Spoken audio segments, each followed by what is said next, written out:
So here we are with episode 9 of The Demon Girl Next Door, season 2. Last episode, we had a light and dark clan group outing, so that was fun. Thought it was a date, but no, it was just a group outing. But I suppose they can have a date some other time. By a date, I mean Lico and Momo.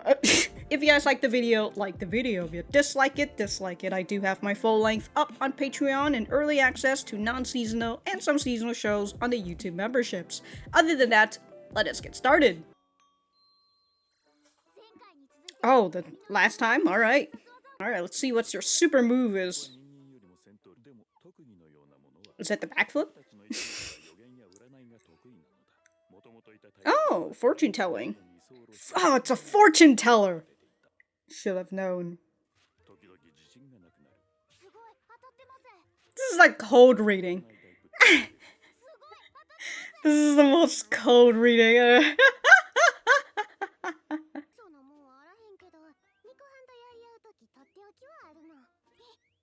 It's a secret, ain't it? Ah, Momo's here. It's just an obvious lay trap. Damn, she's too smart. I don't know why, I just love the way Lico says hunt. And I know that somebody said that in the English dub, she has a southern accent. That's so funny, but like at the same time I am quite curious to see what it is. I might consider listening to it after this. Darkness Peach returns! My god, this is like when Iramin returns.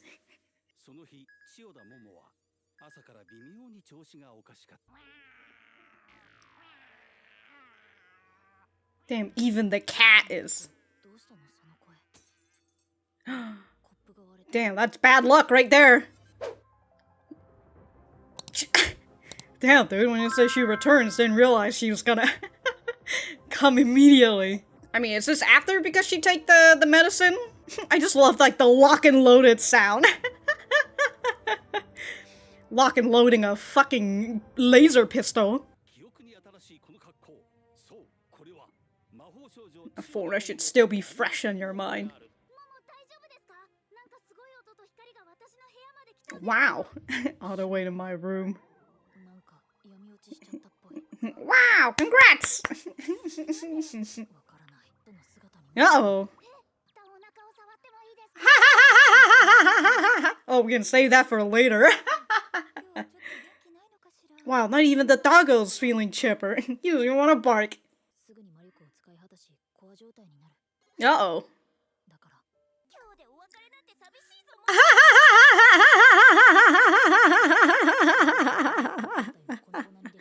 Uh-oh. Yeah, you shouldn't.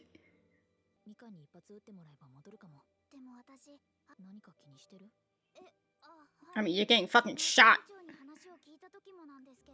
Oh, this was literally yesterday.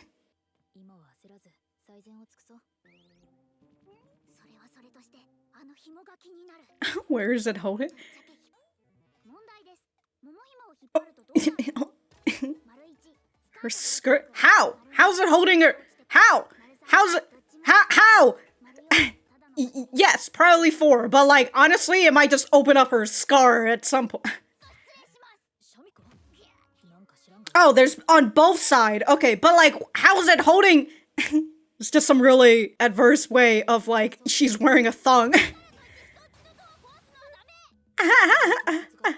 Well, maybe you should let her open the door. She controlled herself for you. She just woke up and literally... When you gotta wake up, hey yo, shoot me! Shit.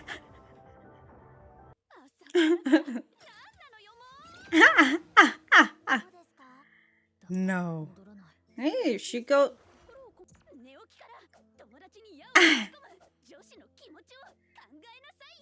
Put yourself in my shoes. Honestly, understandable. Okay then, you're welcome.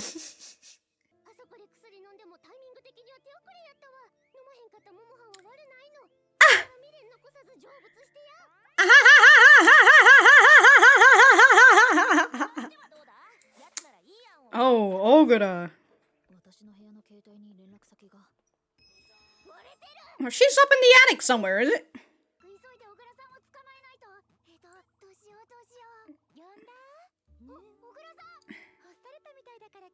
I got the sense that wasn't big demand.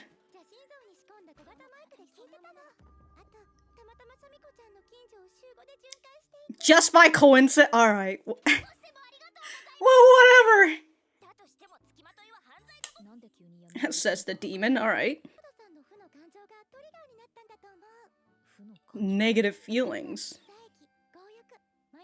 Ah.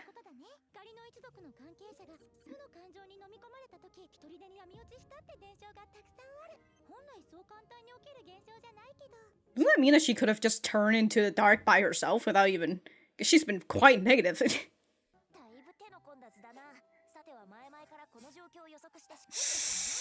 Prepare for it ahead of time. Damn, she's a prepper. Make yourself happy again. We gotta have a venting session.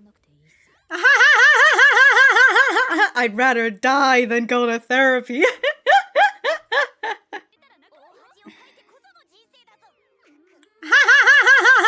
Lilith.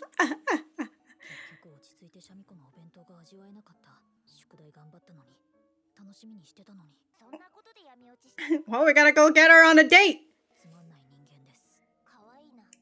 She just wants a date, and then it... Let's feed her a lunch. The fucking leafert.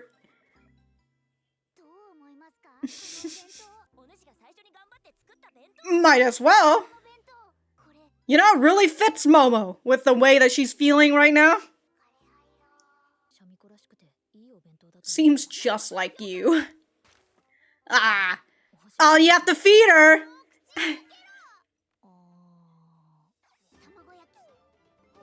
Oh, damn.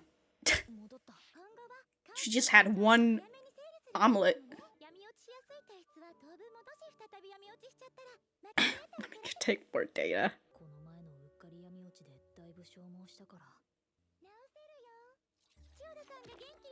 Oh my god, she's...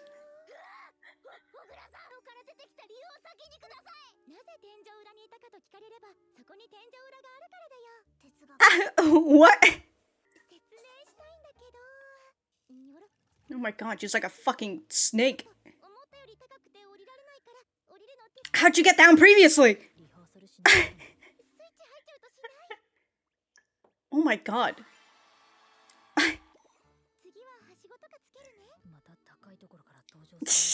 Of course, gotta be prepared. Sakura's secret spring. I found it on the Google Maps. Coincidentally opened up.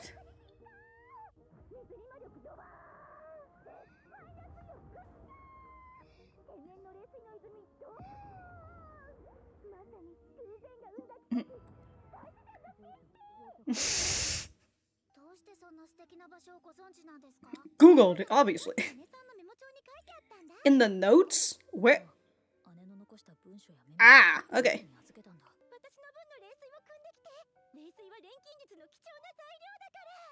If Momo gets in there, does that mean that it'd be her bathwater? Many traps have been...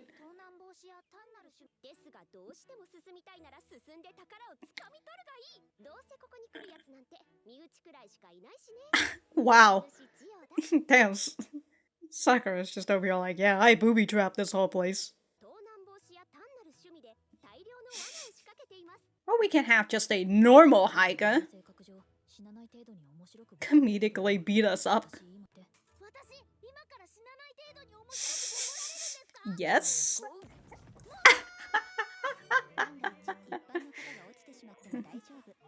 What is this? Is this just... is this just Takeshi's castle except a mountain?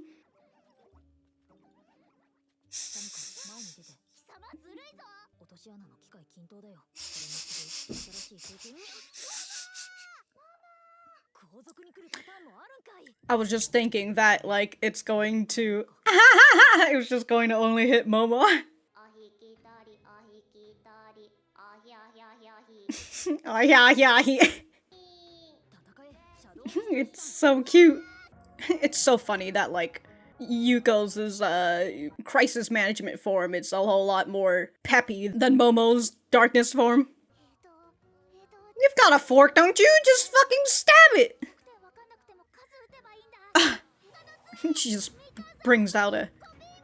Oh, Mikan's weapon. That's... What the absolute fuck? Okay. She just got out a fucking crossbow. And then she just... Well, that's a whole new weapon right there. That's pretty good.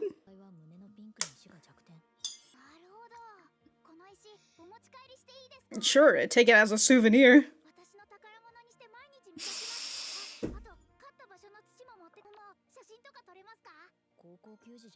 She just... Okay. I like that her tail's wrapped around Momo's leg. Or a loincloth. But you're gonna have to come back. What? You should have at least brought a fucking swimsuit or something. You're gonna walk back like this? You're gonna get a code.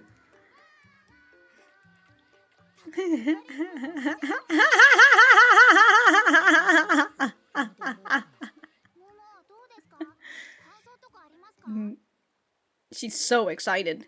Have you considered climbing the waterfall upstairs?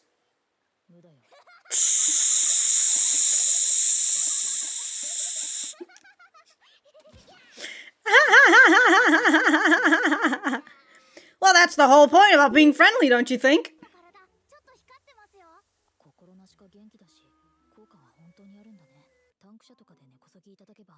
Take it all back in the tank. I don't think that's...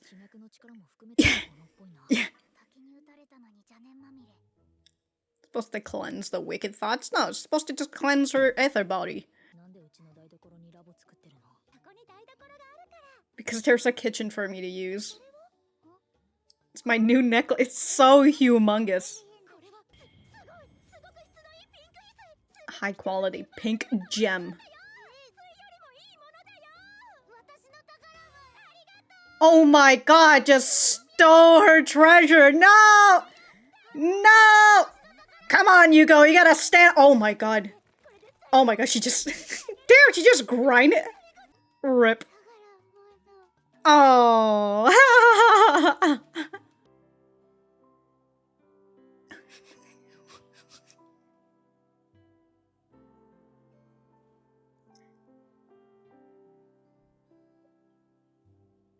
Wow, those tender moments.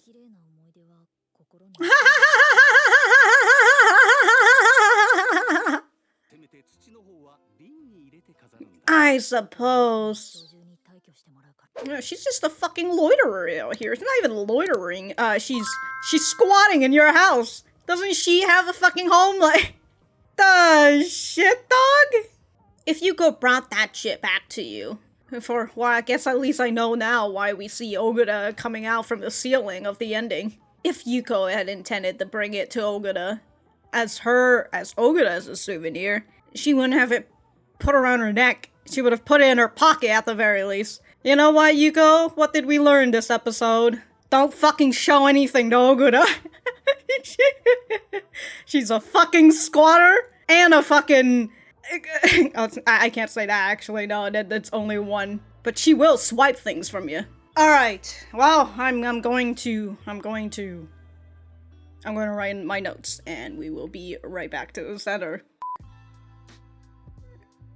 It just fucking crashes right into her fucking house, dude. And also, the fact that she busted in, like, that must have made a lot of noise, because, like, she just blew the entire door off of its handles. And the next thing that we see, here's Mikan just casually napping away with her I don't know, is that a Mikan mascot? Also, she's got like tangerine blankets. Honestly, those looks really cool. That blanket. I'd probably use it. They could sell that as a merch.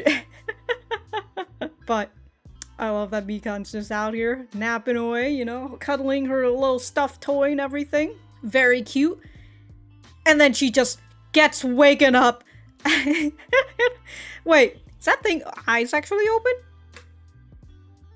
It's just a different style eye. Okay, that was I was just like, did this thing open her eye? But I love it. She's sleeping peacefully, sleeping, gets waken up. Momo's over here like, I need you to strike my core as hard as possible without killing me. What the heck? Yeah, we don't have time. Hurry and transform and go outside. Meanwhile, Yuko says, I'm sorry. I'm so sorry about this.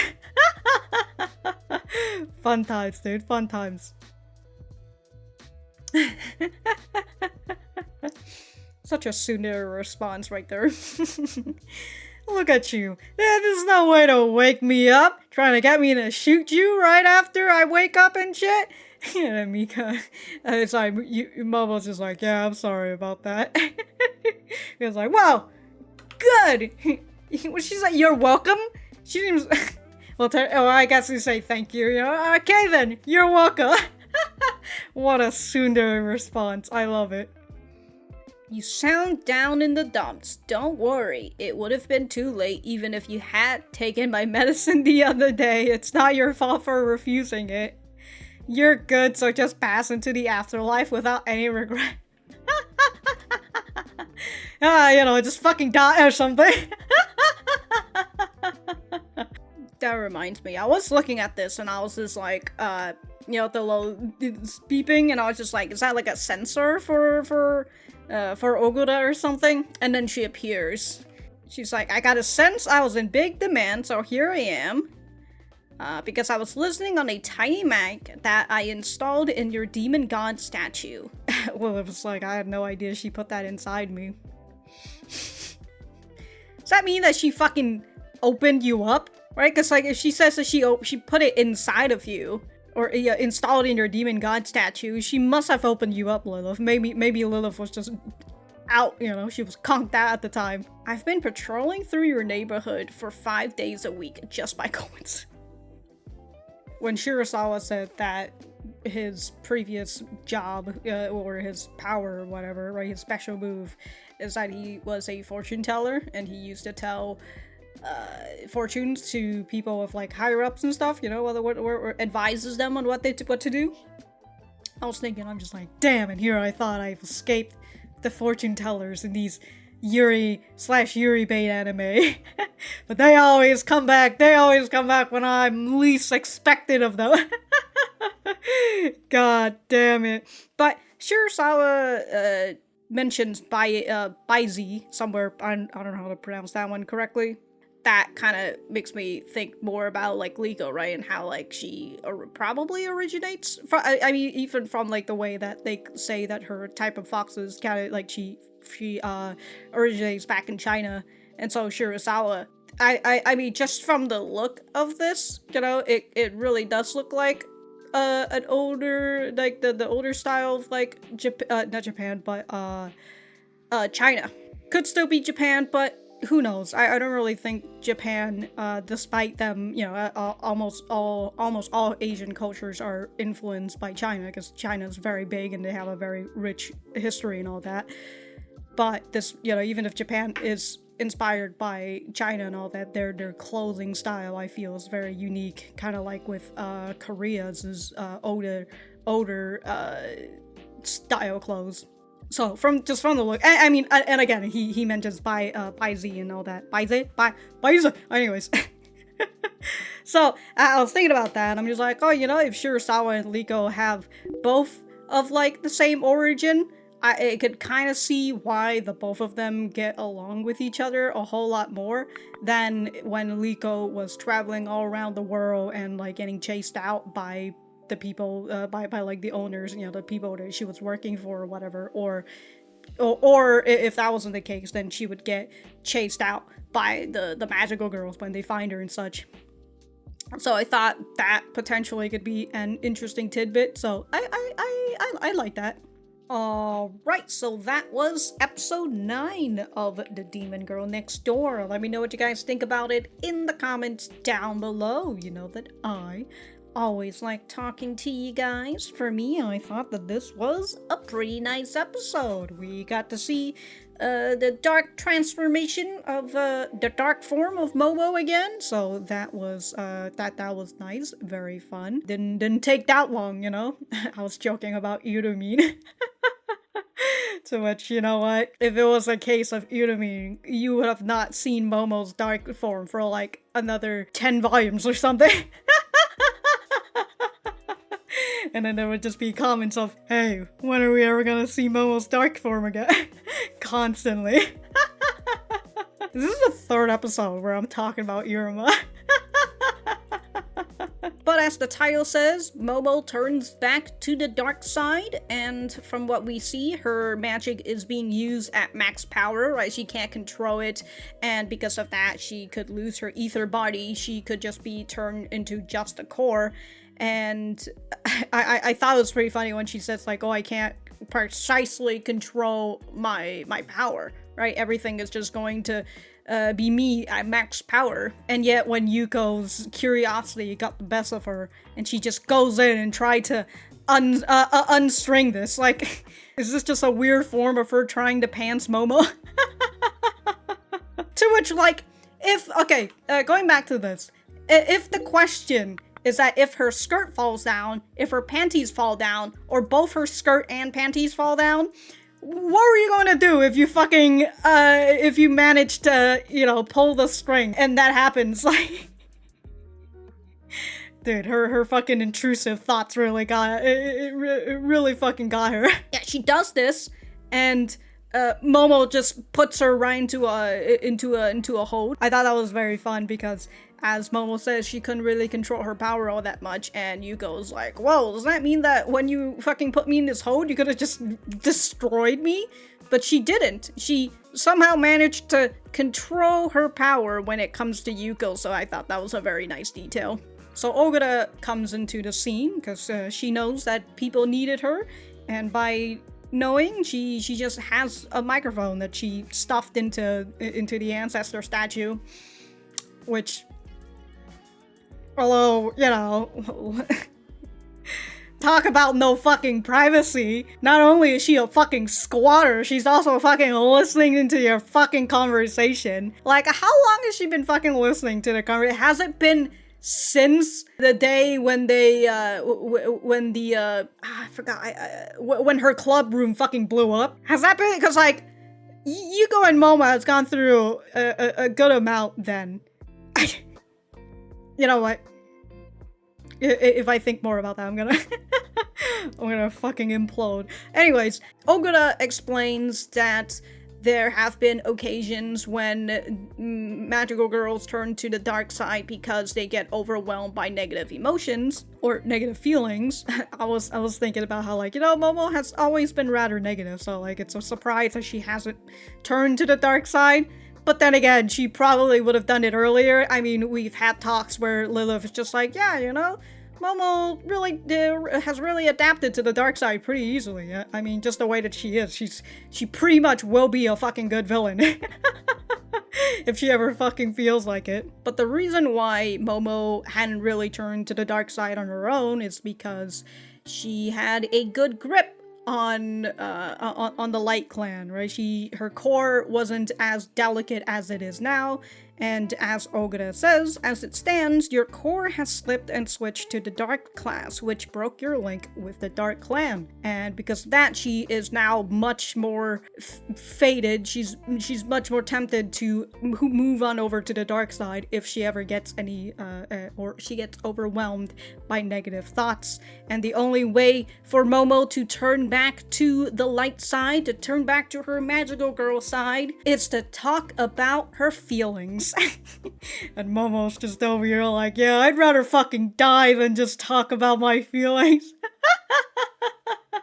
We also had this moment where Yuko, in the beginning, was telling Momo, "Can I touch your stomach?" And I love that Momo is just like, "Look, some other time, alright? Later, we've got an emergency going on right now, Yuko. You can touch my stomach later." But then here's Yuko coming in and fucking touching her stomach anyways. I suppose this is, let me see if this is, yeah, this was right after Momo saying, "Yeah, I'd rather die than talk about my feelings." So I suppose Yuko's just over here like, "Alright, well, since you're gonna do that, let me touch your stomach before you die." Very fun. Nobody goes through life without publicly embarrassing themselves once or twice. And then Lilith just got that smirk on her. Lilith was just enjoying the situation. She was just eating it up. It's so good. But kind of goes back to, I forgot what episode it was, but like, you know, in the first episode 3 or 4 or something, where Lilith was trying to discover Momo's secret, but then she's the one who ended up embarrassing herself and had to talk about her deep-seated fear of being in the dark. So I thought that was pretty nice, right? Lilith's like, "Yeah, I'm fine. You're finally getting your comeuppance, Momo. Now tell us your feelings." So the reason why Momo is feeling the way that she is because of the shenanigans that Shirosawa and mainly Lico put her through. She was unable to enjoy her lunch. I mean, she had to eat these leaves, and then while she is having lunch, or before she's about to have lunch, Yuko reminded her about the tiger thing, and, you know, that probably bummed her out, and she couldn't eat said lunch. And, you know, that's what I felt last episode. I was just like, this fucking outing sucks. She couldn't get to see a lion, and like, we didn't even get to see the lunch. And so if we didn't get to see a lunch, then it most likely means that Momo didn't enjoy the lunch either. But I like that the original lunchbox came back. We did get quite the detail on this lunch. So, oh, and also Seiko was like, "Yeah, let me put this in the fridge." And it was also yesterday, so the lunch is still good. So, this was the lunch that we saw, and it was the lunch that Momo was going to eat, on camera for us anyways. The dead leaf lunchbox. And Momo was like, "I think it's a nice lunch that seems just like you." Damn, dude. The backhand compliments. Because Momo can't control her strength, she snaps her chopsticks, and Yuko has to be the person that that feeds her. She's just so angry at this point, you know? She's just like, "That's it. Fucking put that right in there." She yells out omelet. But one omelet, and immediately that takes out all the fucking bad feelings. And immediately she turns back to her regular self. Good for her. But Ogura continues, and she says that this is something that's probably going to continue to happen from now on, because Momo's core is still very much in a delicate position. Because of that, you know, we're gonna have situations where Yuko or even Mikan has to help her get her negative feelings out. But also this plot point gives another way for forcing Momo to actually talk about her feelings, because she often is a very closed person, right? She doesn't talk about her feelings all that much. And so now that her life is literally on the line, she is forced to talk about her feelings, and I enjoy this new plot point that came up. Always enjoy a little forced talking to, you know? In the second half, Ogura mentions a hot spring owned by Sakura, which can help restore Momo's magic. Somewhere around there, helps her with her ether body or her core or something. They're all the same to me.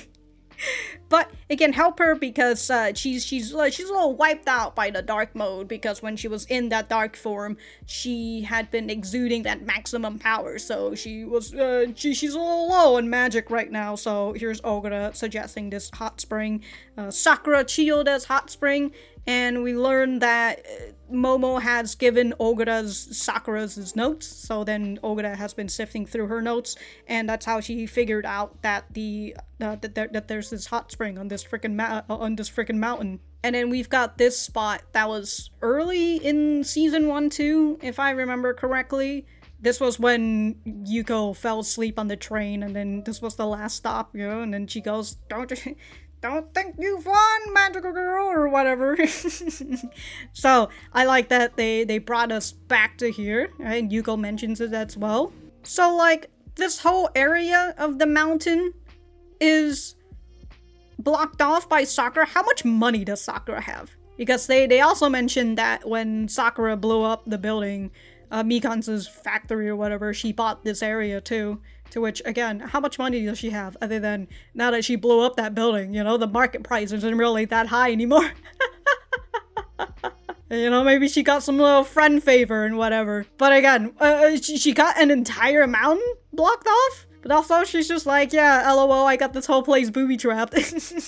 Get fucked. We only get to see 2 booby traps, but the both of them ended up being on Momo, and I just love that. It's just it's just geared towards her sister, aka Sakura's traps. I thought that was very fun. We also got to see the constant implementation of Yuko's tail again, right? With the way that Yuko's tail wraps around Momo's. Very fun. And kind of like when later on when they get to see when they're actually at the hot spring, or not really a hot spring, but it's more like just a waterfall. We get to see Yuko's tail wrapped around Momo's leg, which I thought is very nice, but also, you know, it could be a little inconvenient. Who knows? Also, I'm still always thinking about how Yuko's tail is like retractable or something, because at times it looks really long, and then at other times it doesn't look long. You know, I just assume that it's retractable. She can just pull it out and it just retracts right back. Sorry, I wrote it as a hot spring, but it's not a spring. It's not a hot spring. It's just a spring. So it's a secret spring. Okay, before they got to the secret spring, they encountered one of Sakura's familiar. And since Momo got caught in the traps, you know, she can't help her right now. And also because her magic power is very low right now. So she needs she needs Yuko to help. So Yuko is just out here running away. And Momo tells her you should try and find its, you know, its secret, its secret spot where its weak spot. There you go. And I love that she doesn't, Yuko doesn't realize that it's the fucking necklace that's the weak spot. Big brain Yuko out here, right? If it doesn't matter if she doesn't know where the secret spot is. The secret, sorry, not the, I keep on starting to say secret. The weak spot is. As long as she just attacks all over the place. Oh, you're like, oh, the machine gun tactic, alright. Just gonna fucking put holes everywhere in ya. But this is one of the times that we actually get to see her, other than her turning her whatchamacallit rod into a giant fork, which is a commendable weapon. That's for sure. You know, it could be a trident, but it's just a giant fork, but, you know, still works like a trident would, albeit Yuko can't really carry it as much because it's pretty fucking heavy. Anyways, she transforms it into Mikan's crossbow, but she doesn't even use it. She doesn't even use the crossbow. She just fucking fires bullets upon bullets on top, which it's still the machine gun tactic, but but somehow, so like, she transforms it into Mikan's crossbow, but she's able to imitate Mikan's crossbow's abilities. That's what Momo says, at least. Let me see. It looks like a cheap knockoff, but it copied the abilities of the original pretty well. Yeah, so like, there's not even a trigger point, it looks like, for this crossbow, so it's just a cheap imitation. But the abilities that it copies is pretty well, so I thought that was a pretty nice. Does that mean that she can make, like, a toy-looking gun, but, like, it still shoots real bullets? Hey, yo. That would be funny, dude. That's one way of assassinating someone. Yeah, what are you gonna do? Shoot me with your toy gun? Yes! Bang! So this is an interesting bit, and we know that Yuko's been using the wand for various means. I mean, here in this episode, we saw her use it as, I forgot what those things are, but, you know, it's like the little grabber. I think they're called a grabber or something. And so she has been using the rod, albeit not for battle or anything, but she has been transforming it into various different things, which could help her in her experience of transforming it into other things, right? Helping her imitate all these other objects. So I thought that that's been pretty nice, just the way that she's been using it.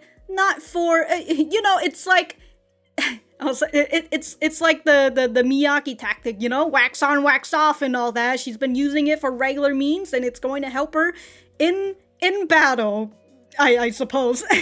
Did I say Miyagi? Miyagi. At the secret hot spring, we've got Momo, who's just standing here in her entire clothes and everything. I'm surprised she didn't get a fucking cold coming back down, because, like, goodness gracious, when you're sopping wet and you're up that high, god, dude, just a few blow of the wind and you're gonna get really cold. But I love this part where Momo can just feel the excitement from Yuko's tail, and Yuko is just having the best time of her life just watching Momo stand in this waterfall. And so Yuko asks, "How is it, Momo? Do you feel any different?" And we just get this long pause from Momo before she goes and she says, "I feel nothing." And then we get this whole couple seconds of just Yuko laughing at her. And finally, we get to see her splash water on her. And Momo saying, "I swear, the friendlier we get, the more of a nuisance you become." And I thought that was pretty nice, right? Just to continue to see their friendship continue. And I mean, honestly, you know, isn't that just the way of friendship? The more you know about each other, the more you know what really pushes each other's buttons, and you know, you kind of poke at one another, right? Not in like a mean sort of way, but you kind of poke at one another, do a little annoying sometimes, being a little shit. So I when I saw this, I was like, that is pretty cute in the way that their friendship has been progressing this whole time. Oh my god, this whole time I'm over here touching my middle finger. I'm just like, something feels missing. I don't have my other ring. I don't know where it went. Uh-oh. Anyways, they head on back to Momo's place, where Ogura has just taken over the kitchen. Momo asks Ogura, like, why are you using my kitchen as a lab? And Ogura says, because there's a kitchen for me to use. Kind of like when they're asking, why are you up in the attic? Well, it's because there's an attic for me to be in. Anyways, they got the water as she asked. And then Ogura sees this necklace, this fucking, honestly, even though I am mad that Ogura just swiped this fucking thing away from her without even asking, but that's just the way that her character is, and, you know, whatever. As I said, I want to dwell on it or else I'm gonna fucking implode.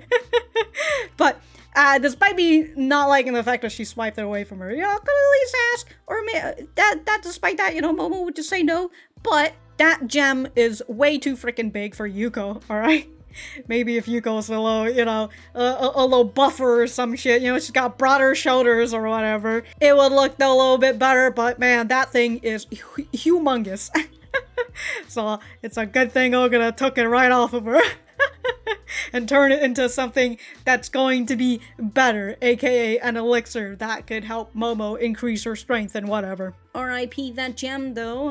I assume we're going to see more of Ogura next episode, and to see what is this elixir that she's come up with for Yuko anyways. And I was thinking that since it belongs to Sakura, and Sakura's core is inside Yuko, I suppose it would probably work well for Yuko if she ingests said elixir. We'll just have to see. Okay, I'm looking at this, and like, well, I was initially reading the subtitle because the narrator saying, "Don't give up, Shamiko.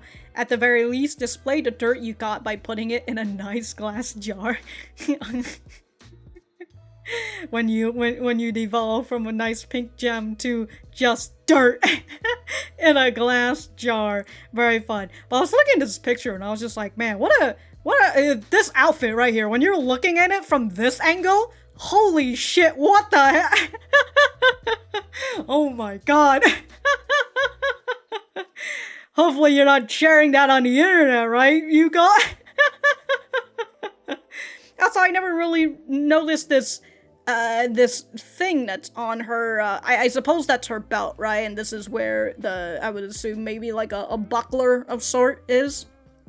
Never really noticed this spot before, but that's pretty nice. Anyways, yeah, I'm gonna move away from this picture. Oh my god.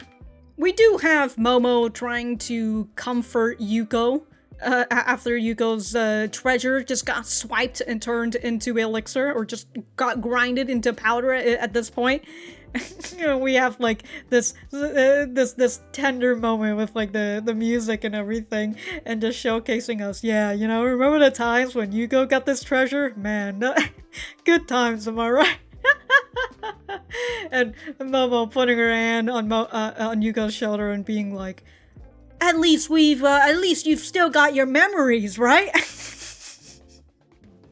I do like that this is just Momo's attempt to, you know, reassure her, try to give her something else to look at instead of her poor treasure being grinded into dust. So I enjoy that. Again, it's just that continuing relationship between Momo and Yuko that's been very fun.